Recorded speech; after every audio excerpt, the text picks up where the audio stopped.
Hai Matfam, kali ini kita bakal bahas sesuatu yang sering banget kita pakai. Entah itu belanja, masak, nabung, bahkan investasi. Yaitu persentase.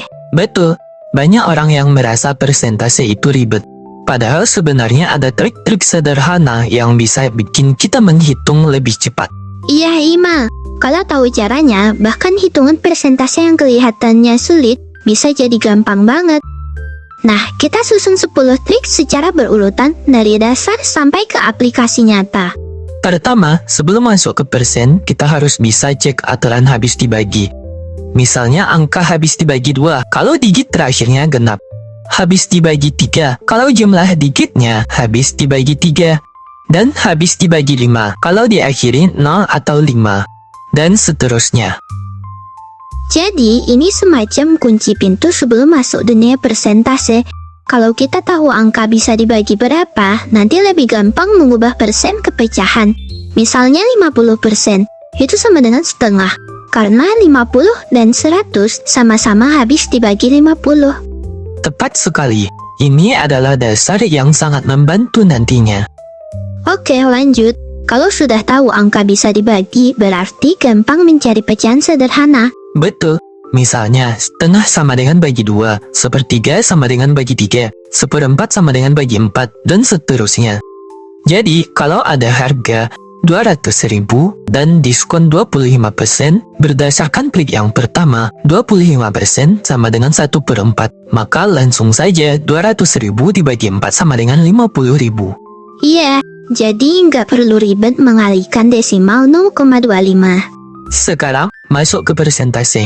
Prinsipnya, pecah dulu jadi persen yang mudah.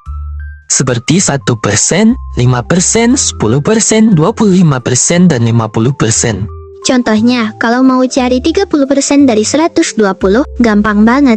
10% dari 120 adalah 12, lalu dikali 3, sama dengan 36. Benar, kalau 15% dari 80, tinggal ambil 10% dari 80 sama dengan 8, lalu tambah 5% dari 80. Karena 10 dibagi 2 sama dengan 5, maka 8 bagi 2 sama dengan 4.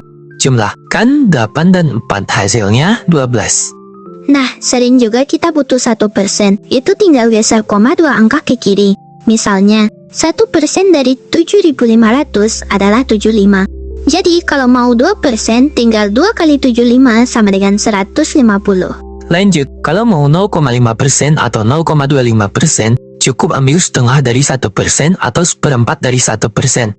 Contoh, 0,5% dari 2.000. 1% dari 2.000 adalah 20. Jadi 20 bagi 2 sama dengan 10. Kalau 0,25% adalah 20 dibagi 4 sama dengan 5. Ini trik bagus untuk angka kecil, misalnya dalam pajak atau diskon mikro. Jika bertemu 12,5% atau 6,25%, itu bisa dipikir sebagai pecahan sederhana.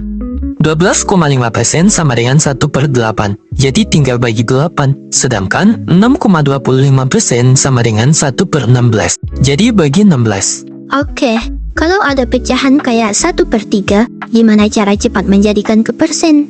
Cukup hafalkan yang paling umum.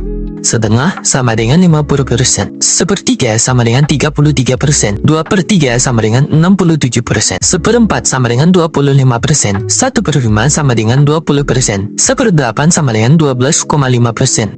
Trik ke-8 kebalikannya, yaitu persen kepecahan. Misalnya 20% sama dengan 1/5, 25% sama dengan 1/4, 40% sama dengan 2/5, 50% sama dengan 1/2, 75% sama dengan 3/4.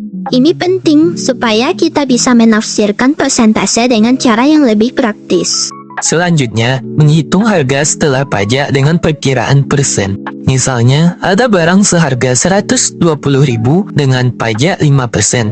Caranya, ambil 10%, yaitu 12.000, lalu setengahnya, yaitu 6.000. Tambahkan ke harga awal, jadi 126.000. Jika harga barang 80.000, pajaknya 7%, kita bisa pecah jadi 5% ditambah 2%. 5% dari 80.000 adalah 4.000, 2% dari 80.000 adalah 1.600. Totalnya 5.600, sehingga harga akhir adalah 85.600. Trik terakhir adalah aturan 72. Aturan ini sangat terkenal dalam dunia keuangan.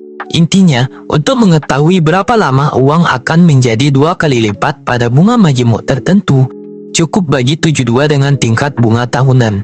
Misalnya, kalau kamu menabung 1 juta dengan bunga 6% per tahun, dengan 72 dibagi 6 sama dengan 12, maka kira-kira butuh 12 tahun agar uangmu menjadi 2 kali lipat, yaitu 2 juta. Aturan ini sederhana tapi sangat ampuh. Kita tidak perlu rumus logaritma yang rumit. Cukup membagi 72 dengan angka bunga. Walaupun hanya perkiraan, hasilnya cukup dekat untuk kebutuhan sehari-hari. Itulah 10 trik persentase, disusun mulai dari dasar pembagian hingga aplikasi nyata dalam keuangan. Semuanya saling terkait, dari pembagian sederhana, ke pecahan, ke persen kecil, lalu ke konversi, dan akhirnya aplikasi. Kesimpulannya, persentase bukanlah sesuatu yang rumit. See you, Matfam. Jangan lupa belajar matematika dengan senyum.